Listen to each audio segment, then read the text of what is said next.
La Renaissance est un courant artistique qui naît en Italie au XVe siècle. C'est pourquoi nous parlons de Renaissance italienne. La Renaissance couvre la période entre 1400 et 1600.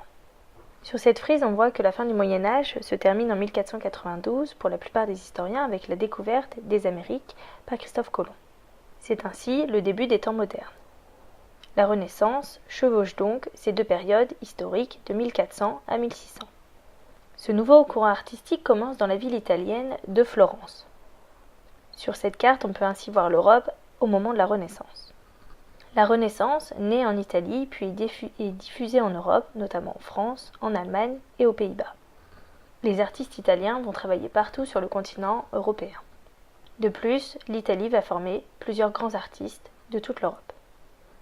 Enfin, les mécènes, ces personnes riches, vont permettre de diffuser l'art de la Renaissance un peu partout en Europe, en payant les artistes pour leurs œuvres.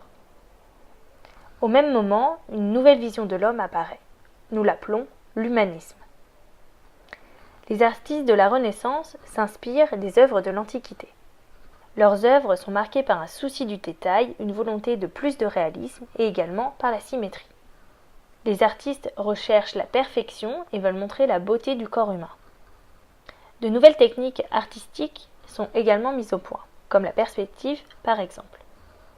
La perspective est une technique qui s'inspire des mathématiques. Elle permet de donner plus de réalité et de profondeur à un tableau. Les lignes du tableau convergent toujours vers un point que l'on nomme au centre du tableau le point de fuite.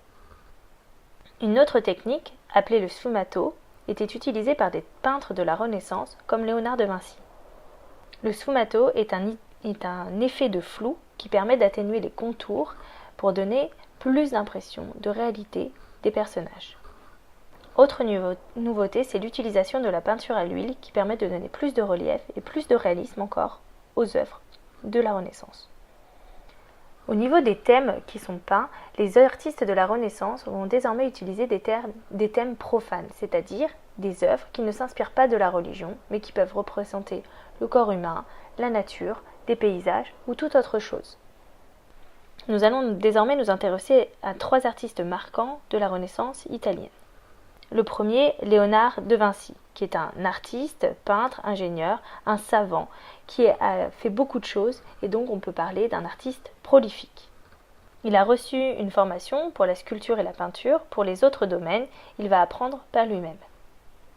Parmi ses œuvres les plus importantes, il y a la Joconde, où il a d'ailleurs utilisé la technique du sfumato, comme vous pouvez le voir, autour des contours des cheveux de Mona Lisa. Une autre peinture, la Scène, qui représente le dernier repas de Jésus-Christ avec ses disciples, utilise également la perspective. Le point de fuite se trouvant au niveau du visage de Jésus et donc convergeant vers tous les regards et nous permettant de regarder directement vers le personnage principal. Enfin, nous pouvons voir quelques croquis d'invention des Léonard de Vinci, comme à droite le parachute ou encore des objets volants sur la gauche. Enfin, une autre page où on peut voir le corps humain, montrant ainsi son intérêt pour le corps et donc l'anatomie. Un autre artiste très connu est Michel-Ange, qui est un peintre, un sculpteur et également un architecte. Il a réalisé des œuvres marquantes comme celle de la Pietà à gauche ou encore le David à droite. Le corps humain est représenté avec un très grand souci du détail. Il a également peint le plafond de la chapelle Sixtine au Vatican, à Rome. Il représente la Genèse ou l'origine du monde selon la Bible. Enfin, un dernier artiste important de la Renaissance italienne qui est Sandro Botticelli. Une des œuvres les plus connues est la naissance de Vénus, Vénus qui est la déesse de l'amour selon les Romains. C'est donc une peinture qui s'inspire de l'Antiquité. Dernier domaine qui a été marqué par la Renaissance italienne, c'est l'architecture. L'architecture de l'époque est également beaucoup influencée par l'architecture de l'Antiquité.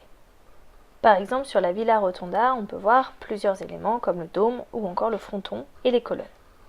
Nous avons le dôme, également les colonnes, et les colonnes vont à elles supporter les frontons en forme de triangle.